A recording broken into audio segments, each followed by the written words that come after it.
factor I see affecting our educational system is examination malpractice, both in the secondary level and the higher institution level. What would you have to say about examination malpractice in your own level? Let me start with you. Well, thank you.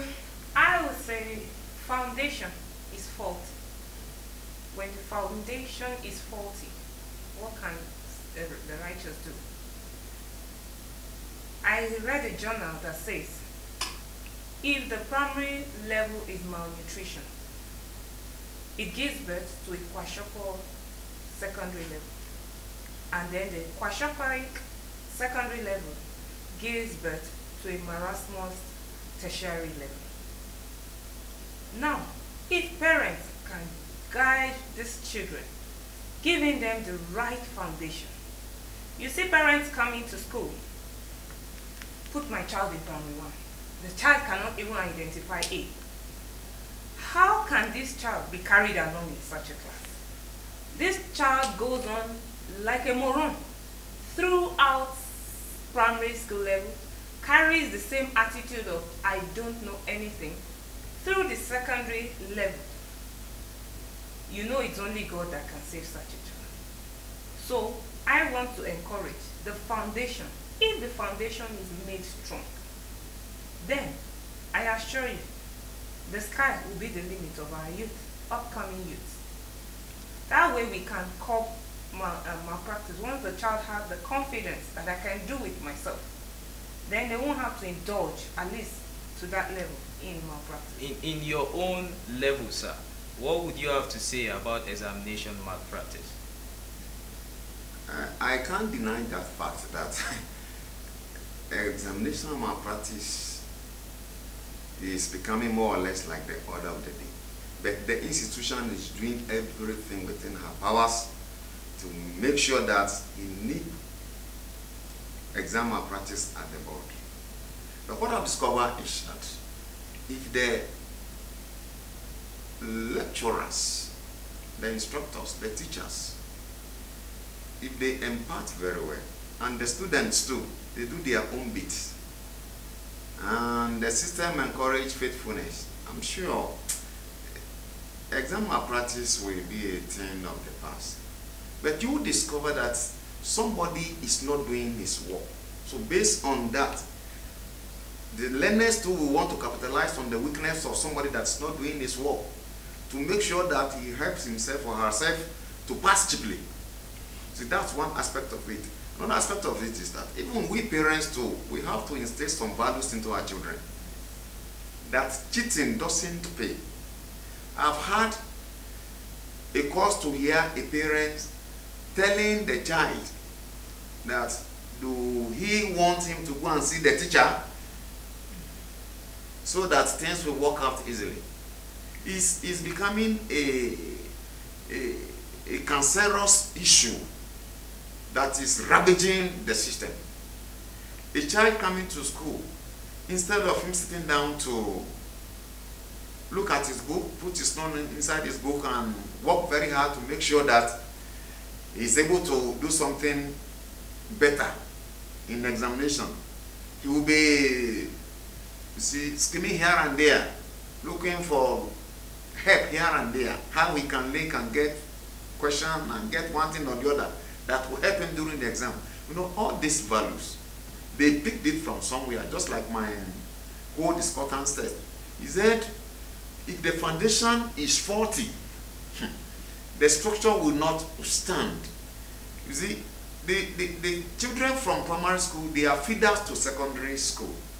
And those from secondary school, they are feeders into the tertiary institution. Some of them, when they come in with their school certificate, you will see a candidate with 6 credits, 7 credits. But what will be coming from such a candidate, you want to ask questions that this result and what is coming from this fellow, there's no perfect coloration. Something must be wrong somewhere. And it's either somebody's result or something went amiss along the line. Sorry, sir. And you will observe that these people are the people that trends in Nigerian businesses. they are the one that get employment easily. And those that have wonderful grades, wonderful results, they are there roaming about the street. We have to do the right thing. Everybody has to do the right thing. All hands must be on deck to see to it that this era of change will change things. The time has come for us to face it, and face it squarely. I mean, let's look at it. It's quite unfortunate, I have to say this. Situation where a learner and a teacher go outing to go and drink is embarrassing and harassing. It's high time we should input values, morals. You see, what is being done behind the curtain at times is not supposed to be had outside. A lot of dirty things happen in the society these days that are affecting virtually everything. Everything. In the name of trying to make it fast. Trying to make it fast. A lot of things happen in the name of money. Some people, all they are after is to make money, either by hook or crook. Standards are not important to them. In fact, they are irrelevant to them. It's high time we have to be logical and rational and face it. Let the teachers do their work, let the parents do their work, and let the students too do their work. And to cap it all, let the system I mean here, the government too, face education squarely and remove all the rot from it, so that we shall have good products coming from the school system. Looking at examination malpractice from your own level, secondary level, there's this norm in the society. They said examination malpractice is being done only in the private school, and that is why a lot of students leaves government school to go and write in a private school. How true is this? I need you to enlighten the public. And they said you have to go to, if you want to make it, if you want to pass your exam once and for all, you have to go to a private school. How true is this? I don't agree completely. The thing is that in any social or group of organization or persons or even churches, you will hear that there are few bad eggs, so to say. I would not agree completely with you that all private schools are indulged. If it's a many private schools, I can say yes, because I've heard of such things happening around, where some people even place banner and write miracle centers. Interesting. And the exam body are aware of it. And they are not doing anything about it. We have some centers that register close to 900 candidates. Don't tell me that those exam bodies don't go there. Should they not be curious to even want to see how such centers look like? So it is not difficult to identify such things or people, such schools who indulge in that. For people to run there in mass, that means there's something they are running after. And so it wouldn't even be difficult at all for government or for the exam bodies, if they actually want to see the corruption, to see. You see, there's this trend going on now. If you look at it very well, you see that parents don't want to take their children to public schools, government schools. In fact, children that attend public schools are children of the poor and less privileged, sincerely.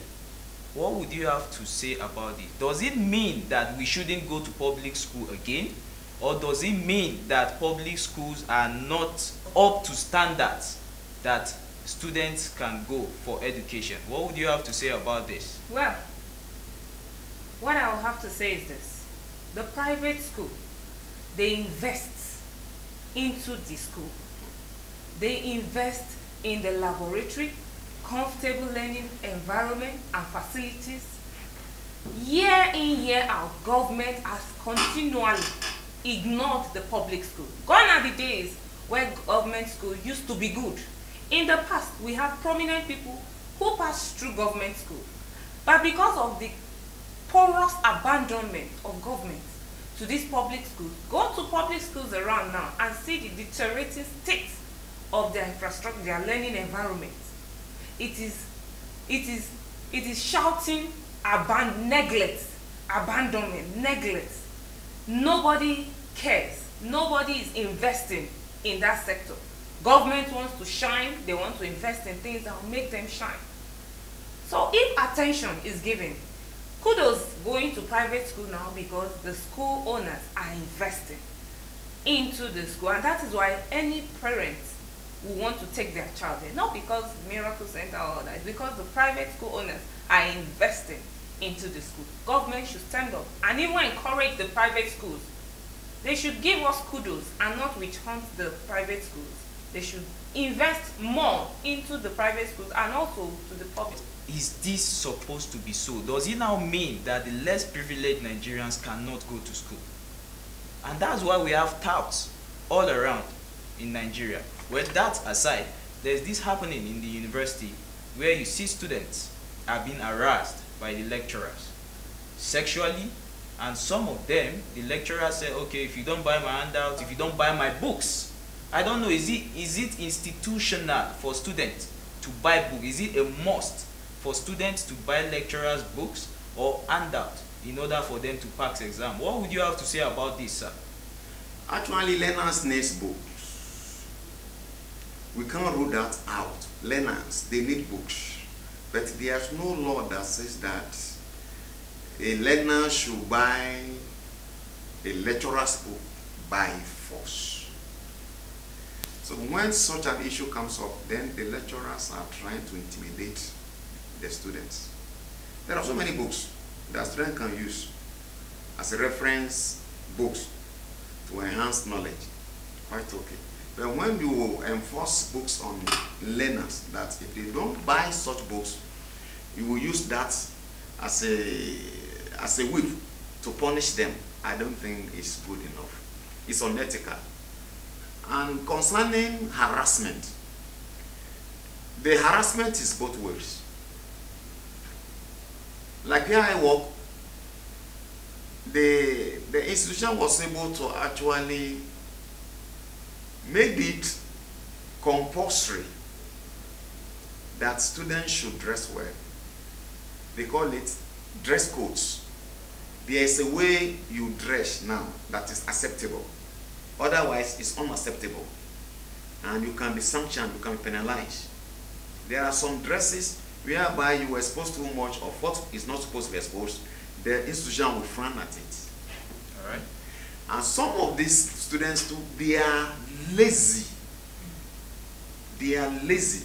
So they believe they can use their body to earn marks. So they harass lecturers. Some of the ladies. So even students harass Some of the ladies, lecturers. they do. Then some of the lecturers too, because of maybe immaturity or something. Because lecturers are supposed to be role models. They are supposed to be more or less like parents, uncles, and brothers to these ones. They should be people of exemplary character, people that are worthy of emulation. But when a lecturer condescends so low to invite students to odd places, you know, it becomes something disheartening.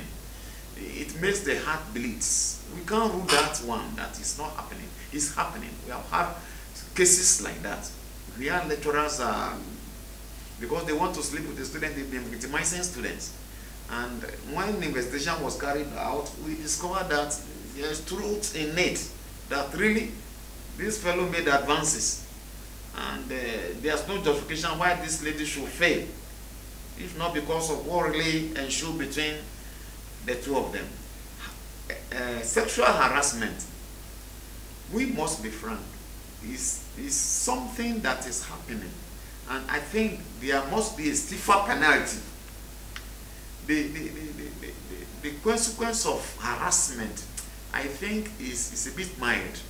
It's high time we make it stronger. We make it a bit fearful, so that whoever wants to try it will think twice.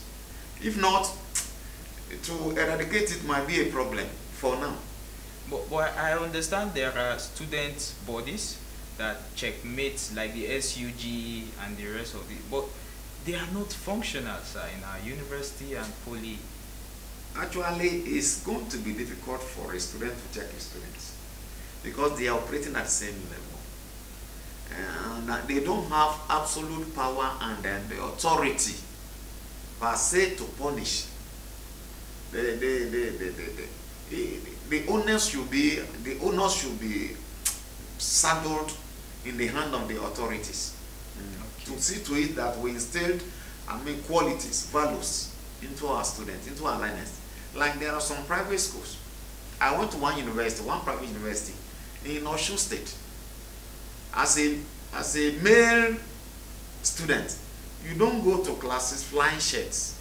Your tie must be on. Interesting. And as a lady, you don't use armless blouse.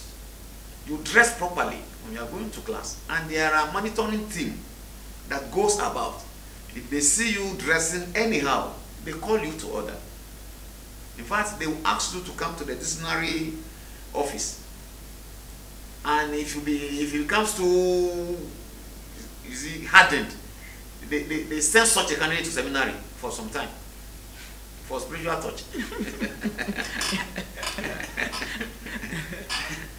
So I think it's high time government should arise and do something very fast about it, because the way morals are degenerating in the institutions. Because before certificates is awarded, I observed that the statement they normally make is that the fellow is worthy in character, even before learning.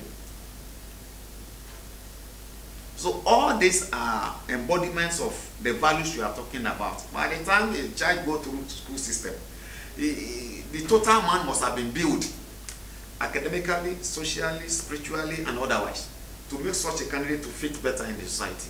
All right. So what would your advice be for those less privileged and orphans out there wishing if they can ever make it in life? Probably because they are born out of wedlock. Some of them don't even know their parents. Some of them don't have money to go to school. And some of them eventually turns out to be tout out there. So what can government do to tackle this situation, and your advice to them as individuals? Yeah. Government should put more interest and money into the government schools that is easily accessible for this kind of people. And then my advice to those people is they should never ever give up. Have a dream. You have something that is higher than the natural, which is the supernatural. Whichever you believe in, a Christian or a Muslim, hold on tightly to it. Make sure you can see the end, where you want to arrive at from the beginning. It makes you focus. It will make you focus more on the path you should tread to that place.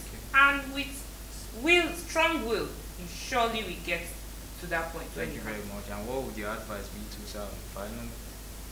I want to say Nigeria, arise and help these less privileged ones. Make education accessible to everybody. We have the wherewithal to improve our schools, make learning environment very conducive, make it accessible, make provisions for people. If you cannot make it totally free, at least make it in such a way that everybody will be able to have a share of education. Because if you build a child today, you are building the nation. Thank you. We shall be going on a very short break now. Please don't touch the dial and we shall be right back. I am rising pride, no matter what may come my way. I will not give up on life. I will not give up. I will not give up.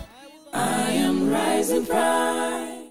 People say you have to have a lot of passion for what you're doing, and it's totally true. And the reason is because it's so hard that if you don't, any rational person would give up.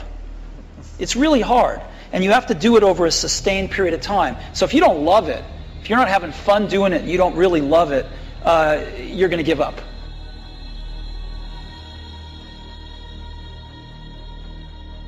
The ones that are successful loved what they did so they could persevere when it got really tough. And the ones that didn't love it quit because they're sane, right? Who would want to put up with this stuff if you don't love it? So it's a lot of hard work, and it's a lot of worrying constantly. And if you don't love it, you're going to fail. So you got to love it. You got to have passion. Make a choice, right? You just decide what it's going to be, who you're going to be, how you're going to do it. Just decide. And then from that point, the universe is going to get out your way.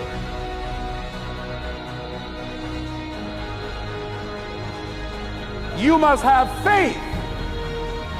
You've got to believe in yourself. You've got to believe in your abilities. You've got to believe in your service, your company.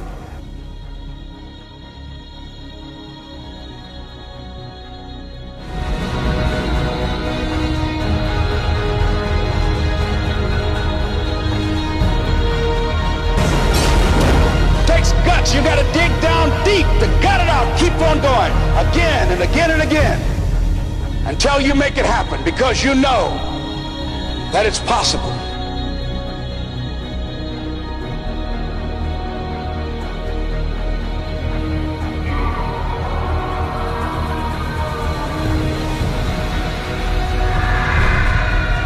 Judge not according to appearances. Don't judge your circumstances and the possibilities for your future based upon what you have now and because of what's going on now. No, no, no, no. That's not the real reality there.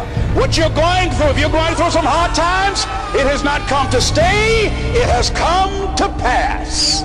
It's all right. Now, second thing is, repeat this after me. Something you should affirm to yourself every day. Repeat this, please. No matter how bad it is, or how bad it gets, I'm going to make it. Say that to yourself every day. As I used to say to myself, when I would get up in the Penobscot building and I had to go into the bathroom and bathe in the bathroom sink, I had written on the mirror that I put up, just paste up, and I read, no matter how bad it is or how bad it gets, I'm going to make it.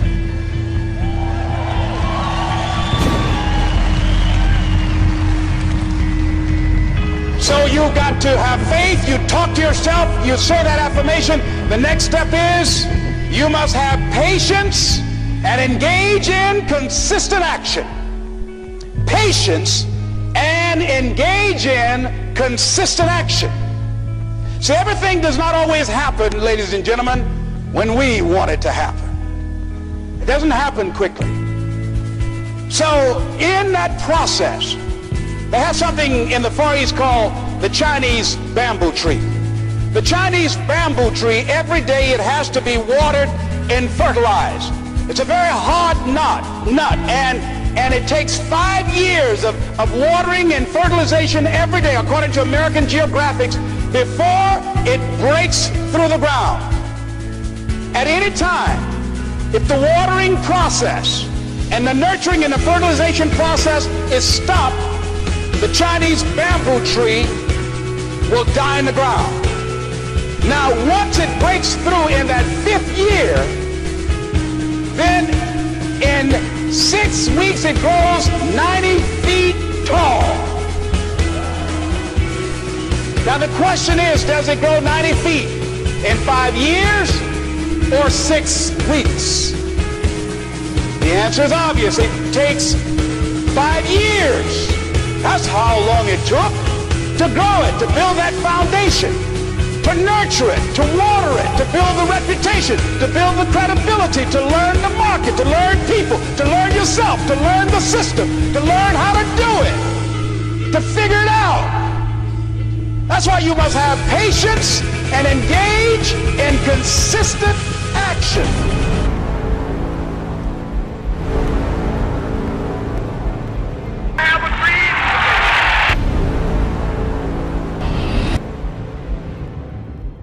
And this is where we draw the curtain for this edition. if you are just tuning into your favorite independent television, you didn't miss out totally. You know how we do it. Just log on your Facebook, search for Rising Prime, like our page. There, you will get a link to watch it on YouTube. You will watch the full edition of what they have just said. My guest has been Engineer O.J. Adetoyi. He is a senior lecturer in Kaduna Polytechnic in the Department of Civil Engineering. Thank you very much for your time, sir. Thank you. And the other person is Mrs. Ojotaye Kemi. She is an author. She is a teacher of English language, and she is the principal of EIC International School. Thank you for your time, ma. You're welcome. Friends, you agree with me that my guests have spoken well. They have all done excellently well, and they have spoken our mind. So it's not good that we just let them go like that without giving them our regular gift that we give to our guests. So thank you very much, sir, for coming on our program. Thank you very much. So you can open it and show the viewers what we had for you, sir. And ma. Thanks so much. Nice. Wow. This is beautiful. Thank you very much. Thank you very much. We actually appreciate you. We appreciate your time. Thank you very much. So this is where we draw the curtain for today's edition. And I say, keep yearning, keep learning, and never stop learning. Bye-bye.